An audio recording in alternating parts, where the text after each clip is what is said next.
What's going on, my broskiis? My name is Toadskii, back again, here to bring you guys yet another One Piece Treasure Cruise video. And in today's video we have the treasure map preparation for the upcoming crazy looking treasure map against Olin. This video is going to be obviously going to be for accessible teams, so we're going to be using mainly free-to-play characters, but there is going to be a little bit of sprinkle of either rare recruits or a couple of legends.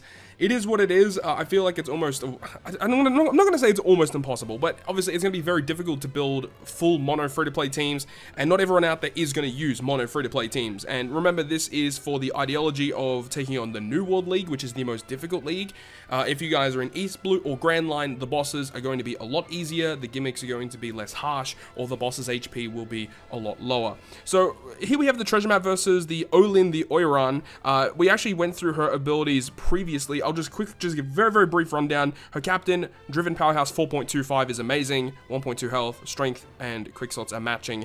Pretty good free-to-play captain, honestly. And then a special that I personally think is going to see a lot of play, removing Rainbow Shield and Threshold by 5, increased damage taken to all enemies, 20% health recovery, and if you got a Driven or a Powerhouse captain, you change block into matching and a 3.5 chain lock for 1 turn. Just an all-round great special that I think is definitely going to see a lot of play. So very brief rundown of Big Mom. She seems pretty good.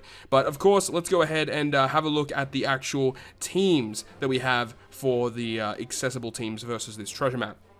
The first boss here is against Apoo, who is a quick boss, and you'll see that he will give cooldown to all units. So this is the first boss where you can use essentially anything you want in terms of the team building strategy. But of course, you need to get around these gimmicks, and this might be probably one of the most difficult like level 1 bosses that we've seen. There's just so many gimmicks here. So there's like a 50% health cut, there's block slots, special reverse, 3 turns of increased defense.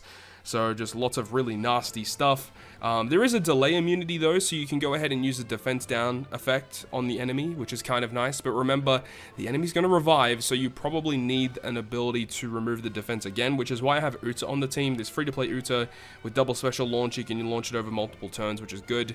And when you actually defeat Apoo, he's going to revive with 50% health. He's going to swap one of your captains, and then he is going to apply 50,000 damage. So the ideology here is we have Sunny-kun to reverse cooldowns, give us a full board of slots. Odin changes them into Wano, which is obviously really good, and also gives us the orb boosting effect.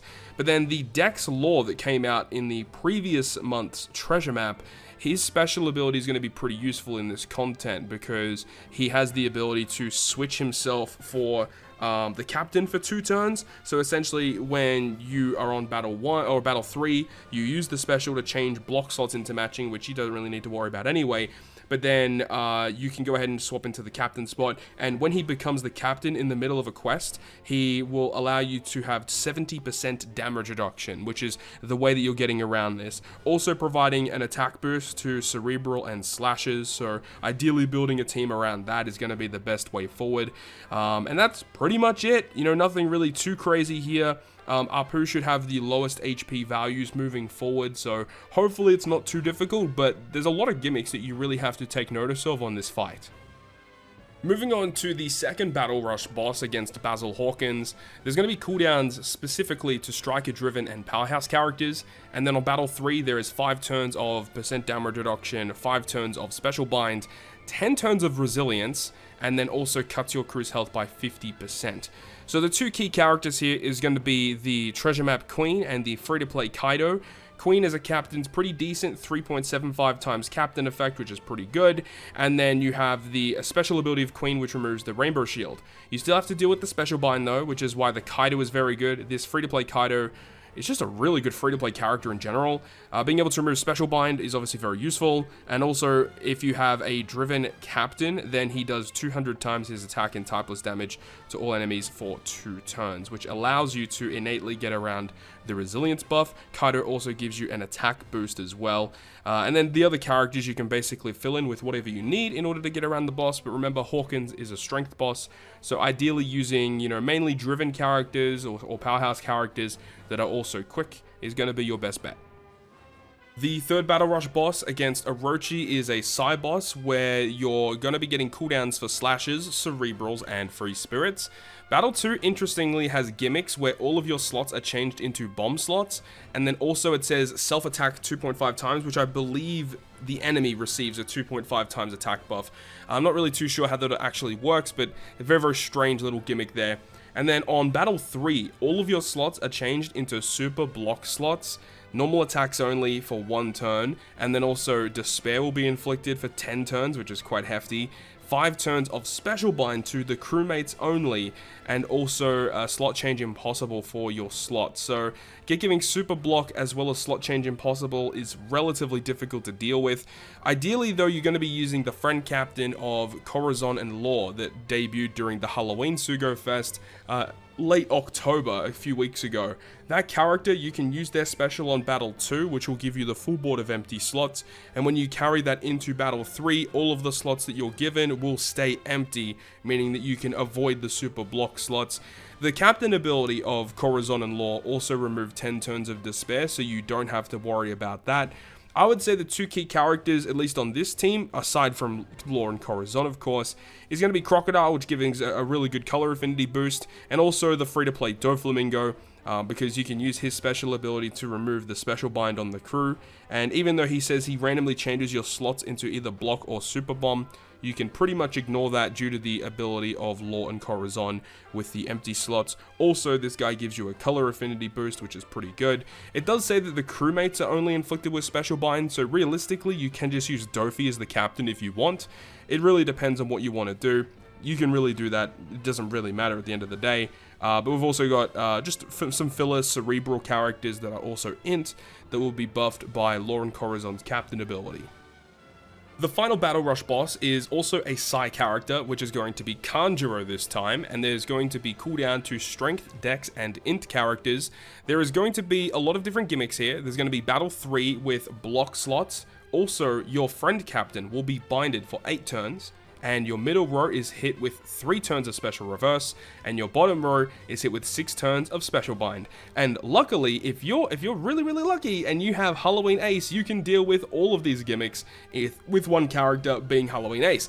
Also, there's going to be 5 turns of increased defense, so you definitely want to find a way to remove that. Luckily, the enemy doesn't have a defense down immunity, so you can just apply a defense down, or you can just straight up remove 5 turns of increased defense. So there's a couple different ways around it. So Halloween Ace, and then we've got Halloween Sabo and also Halloween Luffy, so they all synergize really well together. We've got the Arena Mihawk, which actually removes 5 turns of increased defense, also provides a chain locking effect, which is kind of nice. Sabo also does that. Sabo isn't really needed here, but Luffy with the support of Law, and then we can use the special ability of Ace, which can give us all of those amazing buffs. And obviously the Robin and Brook character on the team definitely can be replaced with anything that you want. But basically, if you have Halloween Ace and then a character that can get rid of increased defense, that's going to be your best way forward. If you don't have Halloween Ace, this quest is going to be much more difficult. It depends on the order of operations, but I believe if your captain is binded and then all of those special reverse and special bind occurs, that's going to be really bad for your crew. But obviously, if you have Halloween Ace, it makes it a lot easier. Alright, so now we're having a look at the versus Kaido boss fight. So this is the final boss of the quest. We'll talk about the Intrusion battle in just a moment, but let's have a look at this. Battle 1, there's going to be Slasher, Free Spirit, and Cerebral cooldown. So the friend captain for this squad is going to be the new anniversary exclusive Roronoa Zoro character. He's going to be the highest booster. He's going to be the most ideal character to use in this quest. Now, with this team, we're using Izo and Okiku as the captain. The main reason why I am using this character specifically, they don't have to be the captain, obviously, but their special is very useful, as when we reach Battle 2, you'll see that you're inflicted with 4 turns of a chained attack down. So if your a chain is less than 3.2 or 3.2 or below, then you won't be doing any damage. So having a chain lock that is 3.5 or higher is super ideal, or if you have a very significant chain multiplier boost, that is also a really good way to get around it. There's also normal attacks only, which doesn't really matter. You at least get given a full board of tandem slots, which is actually really good. If you're using the whale shark ship, that is going to be treated beneficial to the crew, which is great. But there's also 6 turns of increased defense that will be occurring on that stage. But once again, there is no defense down immunity, so you can use a defense reduction effect, which with Kara and Wanda, we can also do that. That's perfect. And then on Battle 3, there's going to be Threshold and Rainbow Shield, which with a friend Captain Zor, his special will remove the Rainbow and the Threshold. So that means you just have to deal with the Despair. It's 8 turns of Despair, it goes down to 5, obviously. And then there's going to be a good barrier. So you have to hit 3 good to pierce his barrier. So it's kind of annoying, honestly. Now, in terms of the Despair, we have the Robin on the crew with the support of the Straw Hats. That removes 5 turns of the debuff of Despair. But of course, if you have some of the more summonable characters, it's going to make your life a whole lot easier for getting around those gimmicks on this quest. So now we can finally have a look at the Olin fight, which is also a quick boss, and Strength, Dex, and Int receive cooldown. Once again, this is also going to be using the friend captain of the brand new anniversary exclusive Roronoa Zoro character, as he's going to be the best way to get through the content, of course. So we're going to reach Battle 2. So Battle 2, you can only use 2 specials for 2 turns, and there's also going to be a 1-turn tap limit and a 1-turn damage nullification. So realistically, this fight absolutely sucks. Now, this team, ideally, what we're going to be doing is just stalling 1 turn. Because of that damage nullification, there's literally no boosted unit that you can run into Zoro, aside from the K-Dad character, that actually removes damage nullification. So that's obviously a big downside, and it makes that fight a lot difficult. Hopefully, we don't really know what happens, but hopefully there isn't a lot of gimmicks that occur after the first turn. If that is the case, then this team hopefully shouldn't have that much of a problem. But looking more at the gimmicks of Battle 3, the bottom right character will be switched into the captain spot for 3 turns, so Kara and Wanda becoming the captain is pretty ideal, as we have a full team of characters that will be boosted by her. There's also 5 turns of paralysis. Now, in order to get around that, we have the special of Kawamatsu, as well as the support of Corazon attached to Law. That removes 5 turns of paralysis. There's also 5 turns of attack down. Kawamatsu also removes 3 turns of attack down, and then the dual unit of Mihawk and Shanks also removes 2 turns of attack down, so we can get around those gimmicks there. And there's also the threshold that also occurs on Battle 3, which is why we would be having Zoro as our friend captain, because he can actually deal with that. Unfortunately, there is also going to be special reverse that occurs, but luckily we have Kara and Wanda's special ability, which should be up once again, due to the nature of the way that this character is structured. You should be able to use their special once again, even if you wanted to use it on Battle 2 as well for a damage boost, to reduce the cooldowns of our characters, which enables us to use the rest of our specials to get around the gimmicks here. So, realistically, you could potentially use the Toadskii special on Battle 2 if need be, and also Kara and Wanda can also be used on Battle 2. Remember that you will likely get access to... Actually, no, this team doesn't get access to Zoro's super class special, which is actually a little bit not ideal.